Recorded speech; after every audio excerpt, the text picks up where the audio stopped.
एक दफा का जिक्र है, हमारी दुनिया से परे एक दुनिया थी जो कि इंतहाई खूबसूरत और हैरत अंगेज थी, जिसे परियों की सरजमीन कहा जाता था।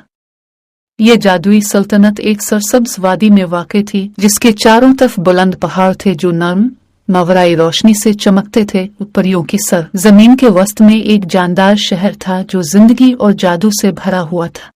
नाजुक मीनार और चांदी के बुर्ज हवा में बुलंद हो रहे थे। उनके चेहरे नर्म सुनहरी रोशनी में चमकते थे जो कि इस सरजमीन को भर देती थी। सड़कें चमकती हुई हीरे से बनी थी और हवा गुलाब और लेवेंडर की खुशबू से मीठी थी। परियों की सरजमीन के बासी मुख्तलिफ और लुत्फ अंगेज लोग थे, हर एक के पास अपनी मुनफरिद तोहफे और सलाहियतें थीं। वहाँ शरारती परियां थीं जिनके पर तितली के परों की तरह चमकदार थे और उन्हें शरारत और मजाक करना पसंद था। नर्म दिल परियां जिनके नाजुक पर थे और वो फितरत से गहरा ताल्लुक रखती थी। प्यार और एहतियात से परियों की सरजमीन के बाग़ात और जंगलात की देखभाल करती थीं। शहर के मरकज में एक शानदार महल था जो परियों की सरजमीन की मेहरबान हुक्मरान परियों की मलिका का घर था। मलिका आलिया एक दानिशमंद और इंसाफ पसंद हुक्मरान थी जो सबकी महबूब थी। उन्हें तमाम मखलूकात से बात करने की तौक़ हासिल थी, चाहे वो बड़ी हों या छोटी, और उनकी दानिशमंदी और रहमदिली ने नस्लों से परियों की सरजमीन में अमन और खुशहाली लाई थी। एक दिन एक नौजवान लड़की जिसका नाम सोफिया था एक छुपा हुआ रास्ता देखती है जो उसने पहले कभी नहीं देखा था। इसने फैसला किया कि वो इस रास्ते पर चलेगी और ये उसे जंगल के वस्त में ही काफ खुफिया बाग ले गया। वहाँ उसने एक शानदार सुनहरी मुर्गाबी को दरियाफ्त किया जिसके पर सूरज की तरह चमक रहे थे। मुर्गाबी ने सोफिया से एक आवाज में बात की जो उसके जहन में गूंजी। इस बड़िए बताया कि वो एक खास तोहफा हासिल करने के लिए मुंतखब हुई है। सुनहरी अंडे जो मुर्गाबी देती थी, जिनमें किसी भी तकलीफ या दुख को ठीक करने की ताकत थी।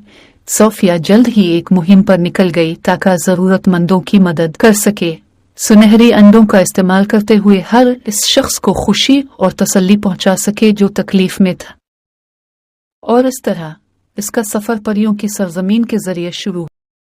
एक सफर जो उसे सल्तनत के दूर दराज कोनों तक ले गया और उसे मुख्तलिफ किरदारों से मिलवाया जो इसके लिए एक खानदान की तरह बन गए। वहाँ एक दानिशमंद बूढ़ा जीम अदुगिर जफर था जिसने सोफिया को जादू के राज और परियों की सरजमीन की कदीम कहानियों की तालीम दी। वहाँ लीरा एक प्रिय मौसीकार थी जिसके गाने सितारों को आसमान से जादू कर सकते थे।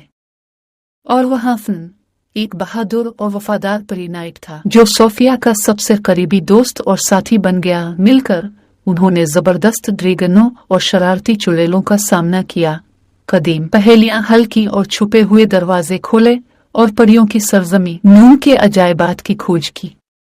इस सफर के दौरान सोफिया ने अपनी छपी हुई ताकतों और सलाहियतों को दरियाफ्त किया और उसका दिल मोहब्बत और हैरत से भर गया। सालों के गुजरने के साथ सोफिया परियों की सरजमीन में एक महबूब शख्सियत बन गई, सबकी जान वो दिल। और हालांकि इसने बहुत से चैलेंजों और खतरों का सामना किया, उसने कभी इस सुनहरी मुर्गाबी को नहीं भुलाया जिसने इसे इसके सफर पर रवाना किया था और इस जादुई दुनिया को जिसने इसका दिल जीत लिया था। आखिर में सोफिया की कहानी एक अफसाना बन गई और इस जादू की ताकत की याद दहानी थी जो आम जिंदगी के किनारे के परे मौजूद होती है। और सुनहरी मुर्गाबी इसका सबसे करीबी दोस्त और मुशीर बनी रही। इन अजायबात की अलामत जो उन लोगों का इंतजार करती हैं जो ख्वाब देखने और परियों की सरजमीन की जादुई सल्तनत की खोज करने की हिम्मत रखते हैं।